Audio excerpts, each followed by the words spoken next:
Halo, Assalamualaikum warahmatullahi wabarakatuh. How are you today, guys?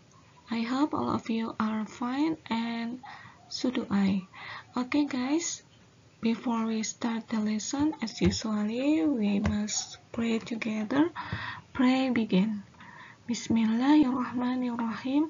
Raditu billahi rabba wa bil islami dina wa bi Muhammadin nabiyya wa rasula. Rabbi zidni ilma warzuqni fahma. Amin. Allahumma amin. Okay, in this day we going to learn about the carcinogenesis. What is carcinogenesis? But before we know the carcinogenesis, we must know learning objectives for this lesson today. The learning objective for this lesson today is on completion of this topic. Students should be able to describe the physiological, immunological, hormonal, and genetic aspect of the cancer. Students must explain the process of carcinogenesis. Students explain the mechanism of invasion and also metastasis. Outline the major system for classifying and staging cancer, and also outline common clinical and pathological investigation involved in diagnosing, staging, and grading cancer. For starters, let's go back to the cells. Cells form the basic structural and functional units of an organism. All cells contain a cell membrane, cytoplasm, and nuclei. Situated in the nucleus is the genetic material or deoxyribonucleic acid or DNA, which is the fundamental building block for life. DNA is made up of subunits called genes, and each gene is coded for a specific product such as protein or enzyme. As we know before, DNA is pivotal to our growth, reproduction, and health. It contains the instruction necessary for your cells to produce protein that affects many different processes and function in your body. Because DNA is so important, damage or mutation can sometimes contribute to disease development.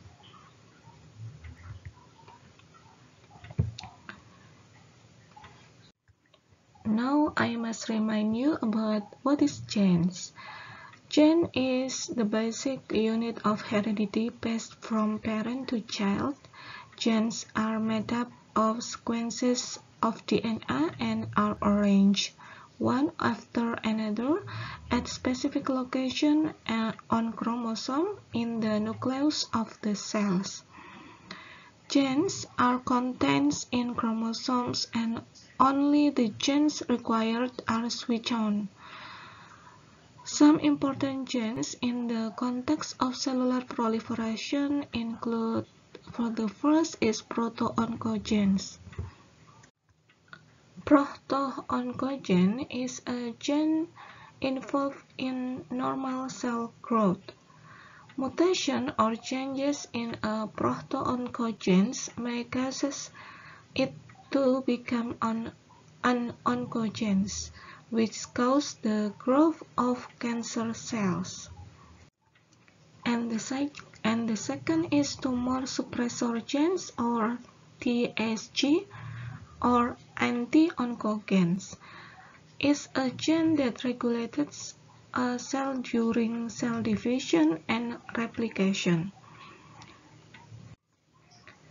If the cell grows uncontrollably, it will result in cancer. When a tumor suppressor gene is mutated, it results in a loss of or reduction in its function.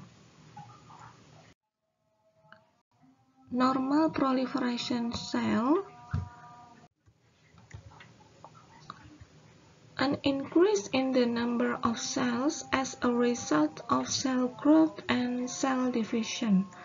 This is a highly regulated activity in normal and healthy tissue. What happens during cell proliferation? Cell proliferation is the process by which a cell grows and divides to produce two daughter cells. Cell proliferation leads to an exponential increase in cell number, and it's therefore a rapid mechanism of tissue growth. What is cell proliferation and why is it important? Cell proliferation is one of the critical factors that regulate development. To develop bodies and organs, cell proliferation of multiple rounds is necessary in all multicellular organisms during embryogenesis. Please look at the picture in the right side. You can see the cell division. After the cell division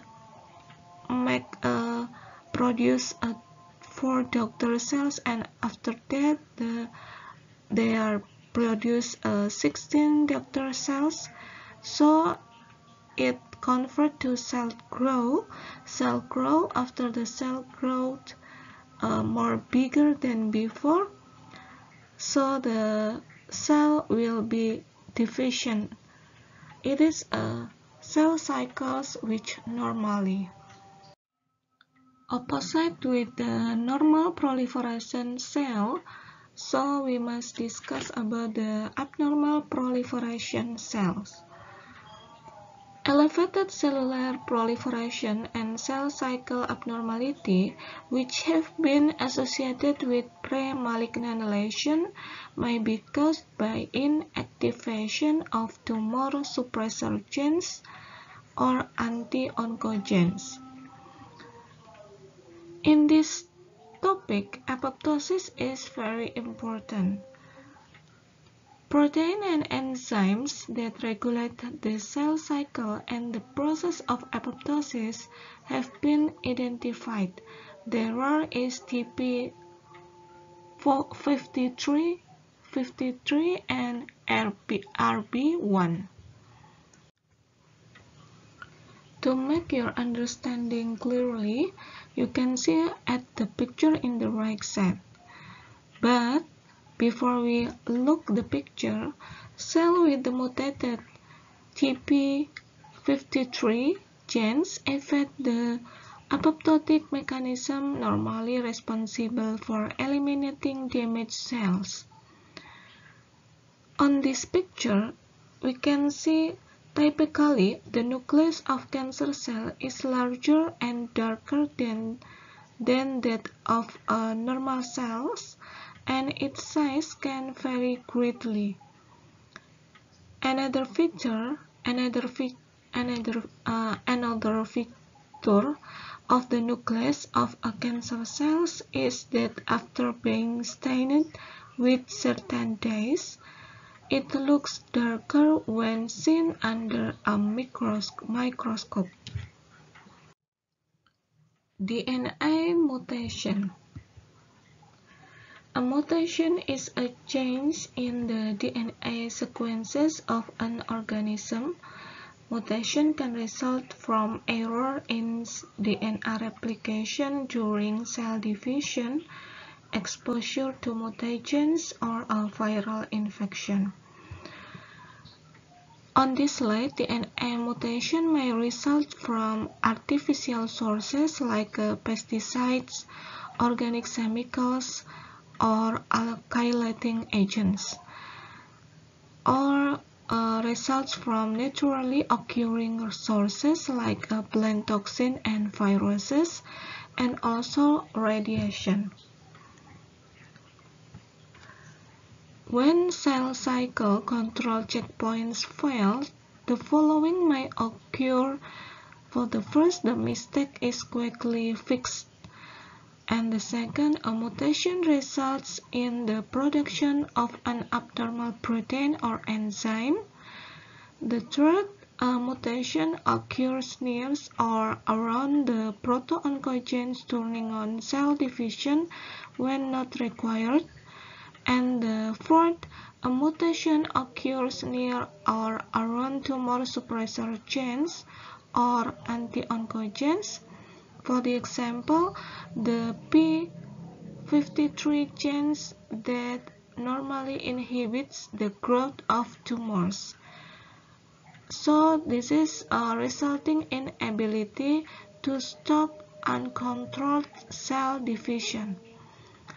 You can see the picture on the top. This is original sequences, but if on this DNA there is a mutation, so it is for the sample for point mutation. You can see the C alphabet will be printed repeatedly. Now we will talk about the carcinogenesis.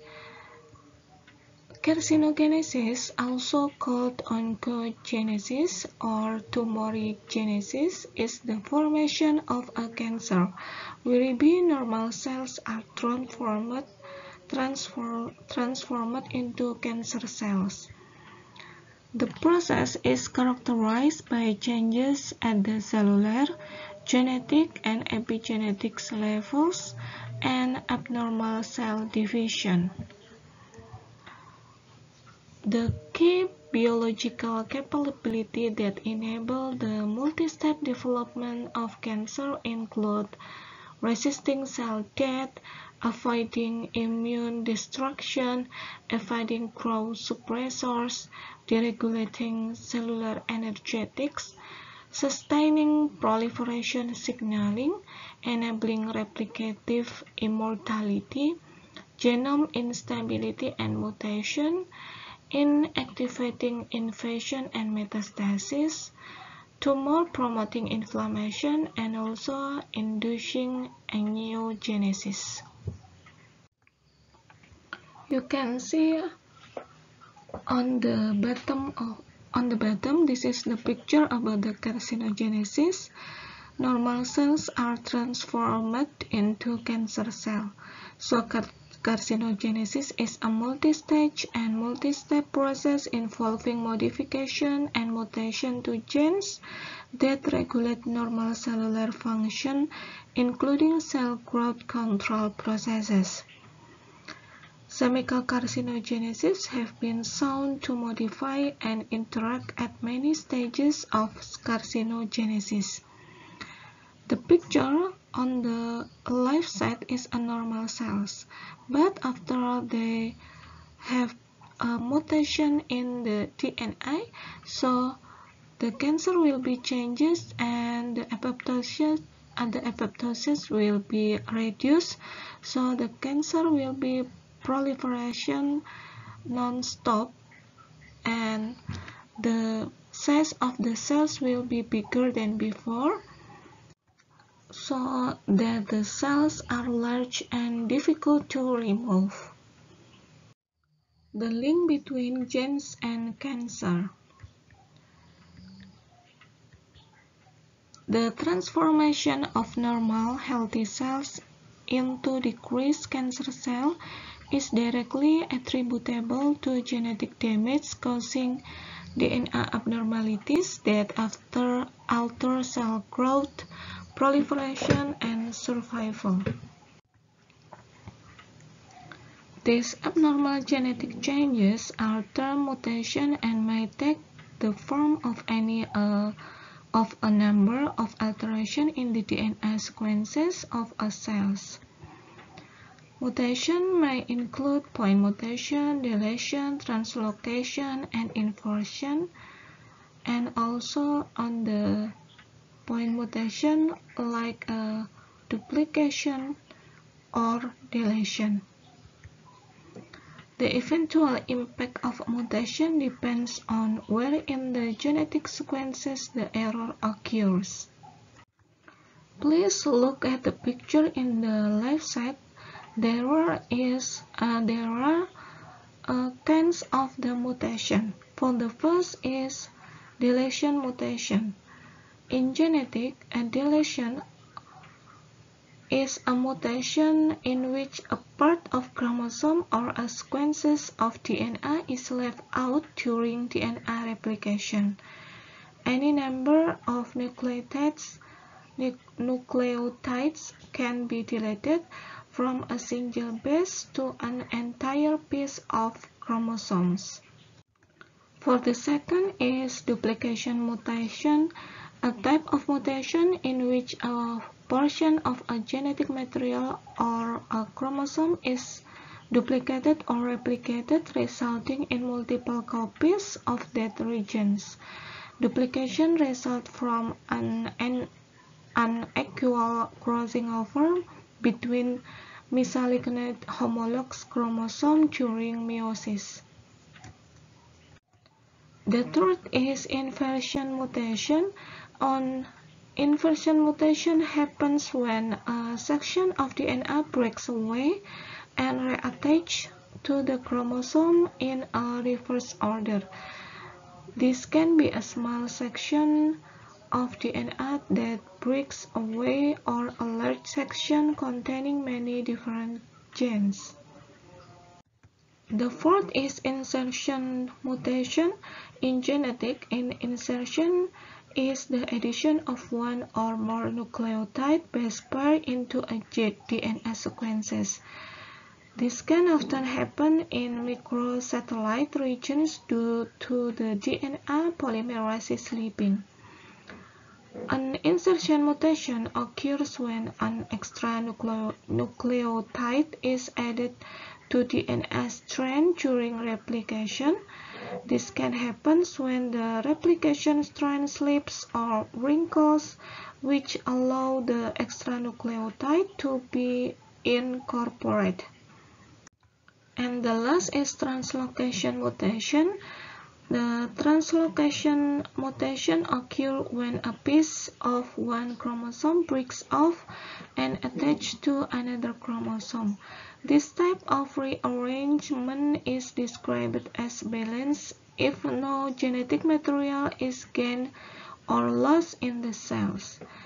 If there is a gain or loss of genetic material, the translocation is described as unbalance. For the example of the translocation mutation is some illness like mental retardation, infertility, and cancer. Although we already talked about this on the topic yesterday, but let's review the link between hormones and cancer agents. Again, excessive hormonal stimulation of cell proliferation increases the risk of mutation and subsequent proliferation of clones of mutated cells. Hormones are therefore capable of acting as powerful carcinogens and are considered a complete carcinogens because of their ability to both initiate and promote the development of cancers.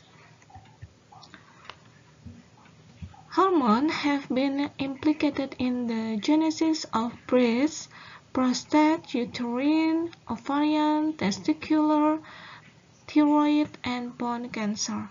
For the example, increased exposure to the hormone estrogens and progesterone in females has been demonstrated to increase the risk of breast cancer. The early onset of menstruation, late first pregnancy, obesity, late menopause, and the use of the oral contraceptives all increase the exposure of breast tissue to estrogens, stimulating increased proliferation. And also in the men, the male sex hormone testosterone has been implicated in the development of prostate cancer. Please look at the picture. Hormone regulated some of our body's most important functions, such as metabolism and sexual development. But when your hormone balance is off, negative effects can occur, sometimes leading to cancer. There are kinds the cancer which associated with the hormone imbalance. For the first is breast cancer, and then thyroid cancer, prostate cancer, bone cancer, and also ovarian cancer. If you look, the related hormone with the disease is written on this slide. Breast cancer is related hormone with the estrogen and progesterone, and thyroid cancer is related hormone with T3, triiodothyronine, T4, thyroxine, and TSH is thyroid stimulating hormone. And prostate cancer is related hormone with the testosterone and also androgen. And the fourth is bone cancer or osteosarcoma, is very related with the growth hormone. And the last is ovarian cancer. It's same with the breast cancer, is very related with the estrogen and progesterone hormone.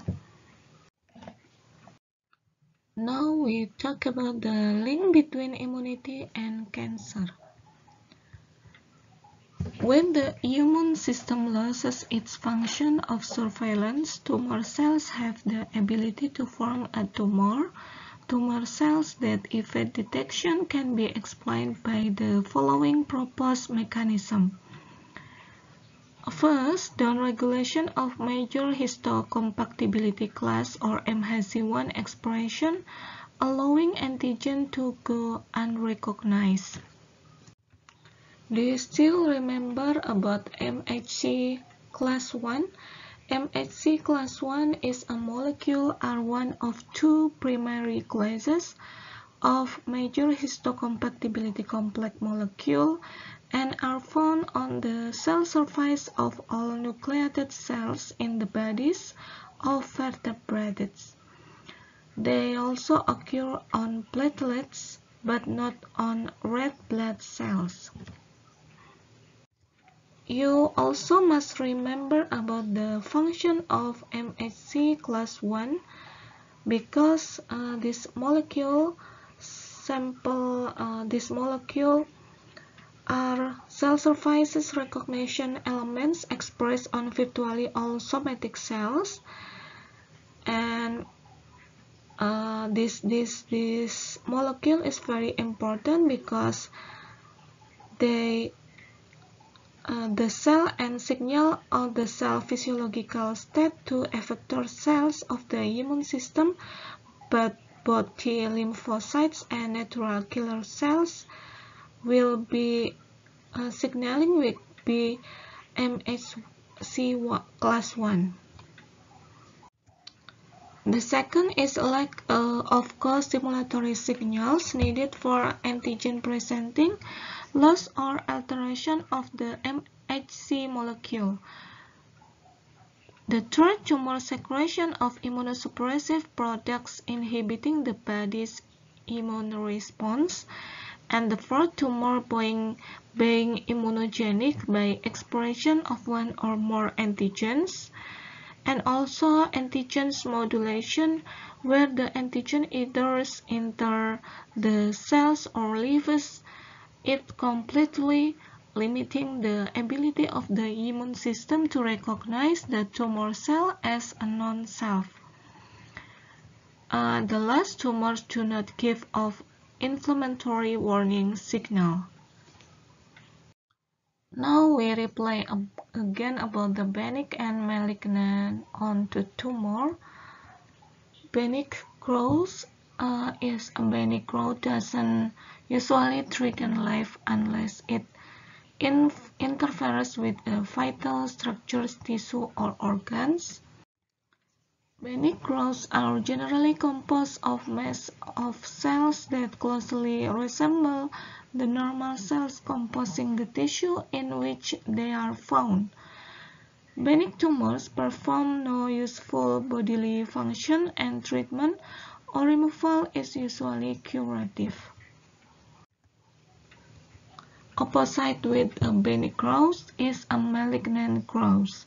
A malignant growth is a composed of cells of a typical structure and function when compared to the healthy cells surrounding them. A malignant tumor, reflecting the Latin origin of the term malignant, the meaning to be weak or to act maliciously, is capable of invading other tissue and if untreated usually results in death. Cancer is a malignant disease and the mass of abnormal cells that form a cancer may be termed a malignant tumor or malignant neoplasm. To make your understanding clearly, please look at the picture in the left side. For the top is a benign tumor. They have many characteristics like non-cancer, have capsulated, non-invasive, slow-growing, do not metastasize to other parts of the body, and cells are normal with the origins. And the opposite in the bottom is a malignant tumor, have a specific characteristics like cancers, non-capsulated, fast-growing, metastasize to other parts of the body. Cells have a dark nuclei, and may have abnormal shape. Okay, after we know about that, so we talk about the invasion. Invasion refers to the direct extension and penetration by cancer cells into neighboring tissue. The proliferation of transformed cells and the progressive increase in tumor size eventually leads to a breach in the barrier between tissues, leading to tumor extension into adjacent tissue. Local invasion is also the first stage in the process that leads to the development of secondary tumor or metastasis. Please look at the picture in the right side. This is a primary tumor formation, and then after all they change to be cancer cells, they will make a local invasion, and then after that they will intravasation with the circulation of the blood or maybe circulation with the lymph node. So the metastasis will be happen. Now we will discuss about the metastasis. What is metastasis? Metastasis from the Greek metastani, meaning to move to another place, describes the ability of cancer cells to penetrate into lymphatic and blood vessels, circulate through this system, and invade normal tissue elsewhere in the body. This process proceeds in an orderly and predictable manner, sometimes termed the metastatic cascade. The metastatic cascade describes the process whereby aggressive cancer cells leave the primary tumor, travel through the bloodstream, and eventually reach distant organ to develop one or several metastases. On the top is the picture of the metastatic cascade. Actually, metastatic cascade have many types. For the first is the invasion and migration, and for the second is angiogenesis and intravasation.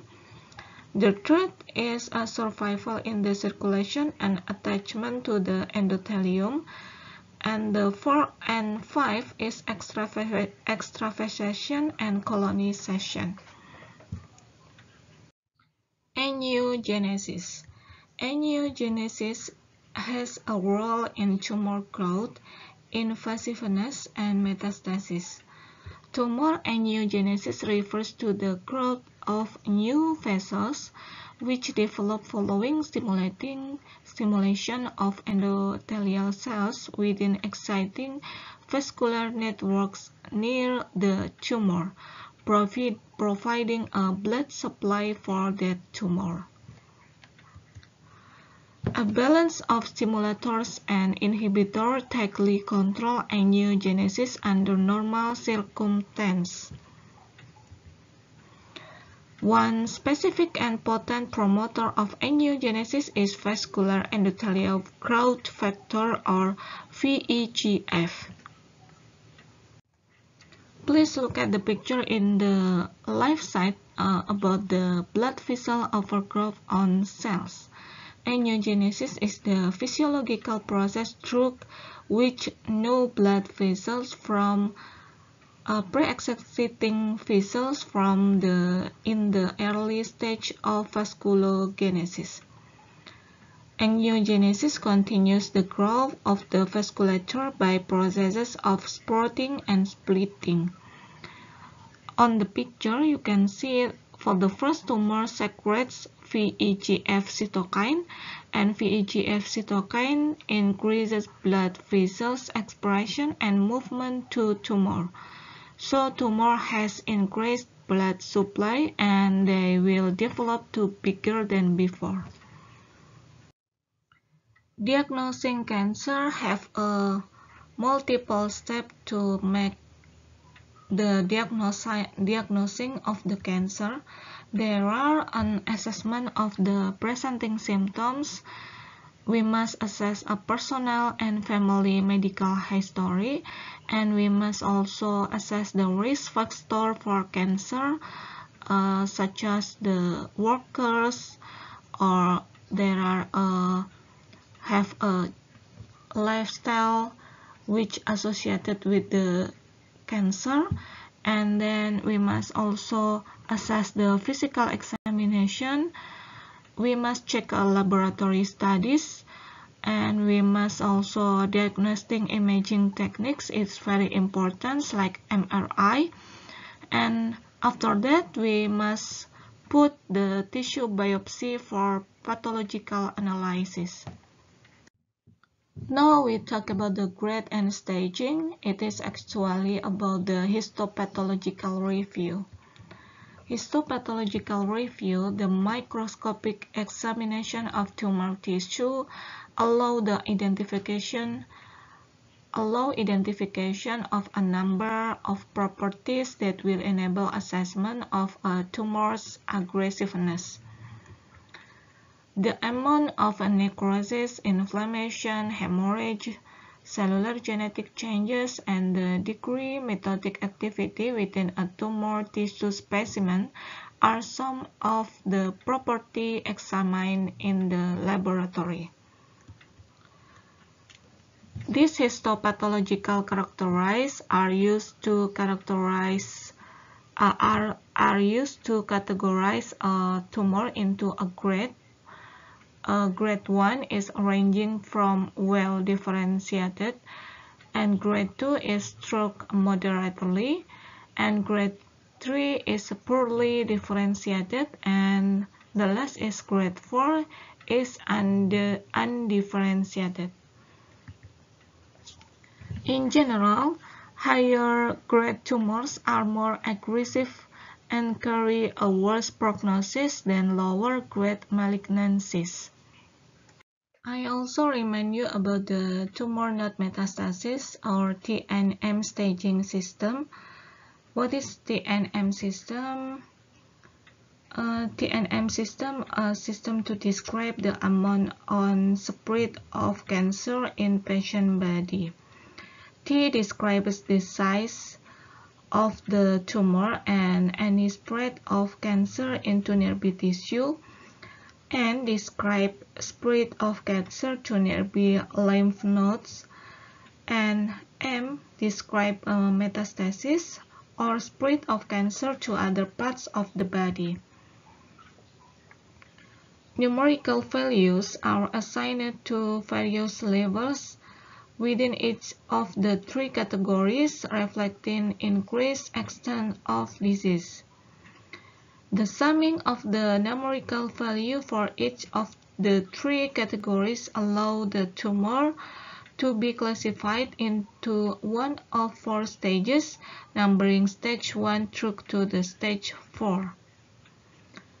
High stage disease like stage 3 or stage 4 is reflects a greater anatomical extent and is correlated with poor prognosis. You can see the picture on the right side. This is about the T include 0 until 3, and the 0 point is nothing of the tumor, and the 3 point is a bigger size tumor. N is means nodes. They have a 3 number started 0 until 2, and the M is a metastasis started 0 until X. And if you choose X, so the metastatic happen in many organs, and I think it's very bad prognostic. Actually, cancer treatment is very complexity system because many kinds of the treatment must be happen to this patient, like a hormone therapy, surgery, bone marrow transplantation, chemotherapy, targeted therapy, radiation therapy, and immunotherapy. Surgery. The goal of surgery is to remove the cancer or as much of the cancer as possible. Chemotherapy use drugs to kill cancer cells.